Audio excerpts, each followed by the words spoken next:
I'm narrating a video today for the novelty of it, and because more direct information might be entertaining or useful to someone who might also like to keep yaks or otherwise do something strange with their time.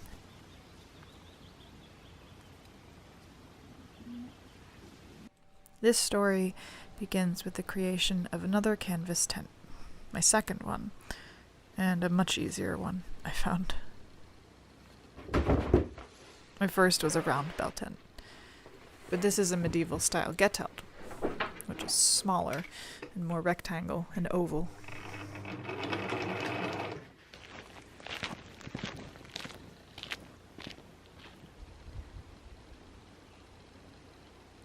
I have intended for 5 years now for my not too distant future self to attain a pair of yaks, but I haven't been settled anywhere enough to do so.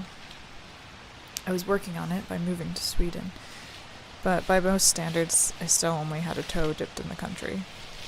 But sometimes things work well a little backwards or sideways, if you tilt your head and make it so. And this is almost exactly what I did when I bought an entire herd of yaks, and that settled me right down. I had been seeking a little dream as a step toward this one, where I might borrow a smaller animal and train it to a tiny little cart to travel with, or even simply push a cart around myself as an experiment. In this search, when I had freshly moved to a place that I knew some people, a friend said she would be happy to have animals on her land if I got some. And this opened up the world of land borrowing.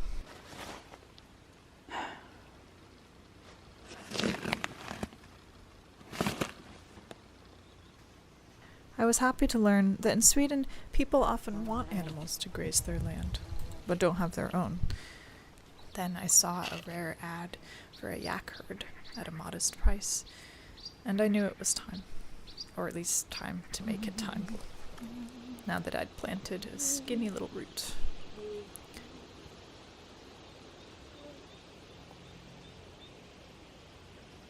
I signed a contract for these yaks within days of receiving a reply about them.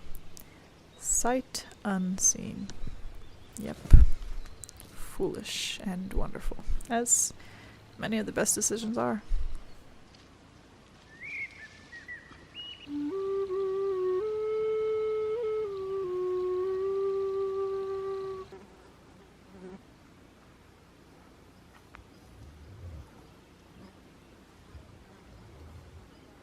A bunch of stressful hustling happened then, looking for animal transport with a deadline of 2 weeks.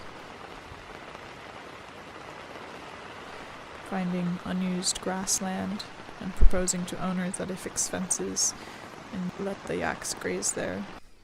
Fixing the fences. If you ever move to a new country and you want to meet locals, try attaining something strange but beautiful to look at. Then make trade proposals to strangers who seem to have a habit of turning into friends and neighbors. I wanted to spend as much time as possible near the yaks to get to know them, and vice versa, having never worked with bone vines, only horses, and their body language is different, and these horned beasts are unknown. So I spent days and every other night in my new tent near their first pasture. I did a lot of walking between there and my base, and it was a silly schedule, but mine. And my tent was not cozily furnished like I've had in the past, but it kept out the rain and the mosquitoes, and I loved its shape and size. I watered the yaks daily with buckets from a nearby river. They don't drink much when on grass, only 6 of these small buckets between the 5 of them, depending on the heat, which is a very useful and heartening fact to learn for an aspiring yak nomad.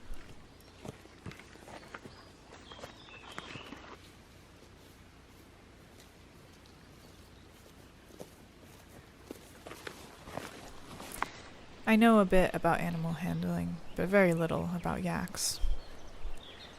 They're like cows, but also unlike cows. They are harder to read than horses, maybe because their ears don't move with their attention, and they usually look calm despite what's going on inside.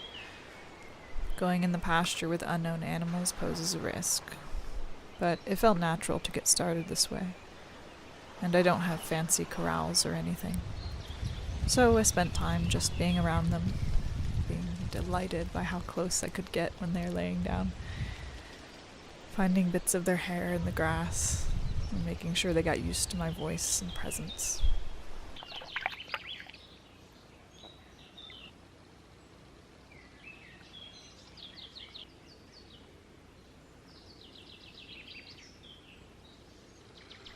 There are no guidelines, only pieced together knowledge from research on cows and my own life experiences. Even facts written about yaks and their behavior vary wildly online. The result is that I have to be on all the time until I learn them. Despite the tranquil setting, this can be very tiring. And this is something you might not know if I never told you.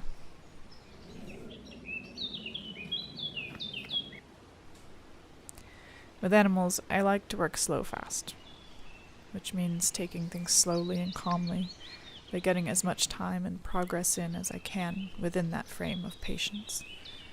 I try to avoid plateauing or stagnancy, which for me is unsatisfying and quickly discouraging. It's just how I am. I don't like feeling stuck or in limbo.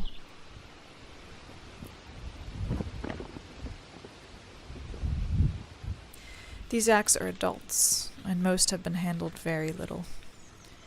And if you ever try to find resources for training bovines, you will quickly see that most ignore this scenario completely, preferring to advise training babies and going on their merry way with information that I could have figured out myself.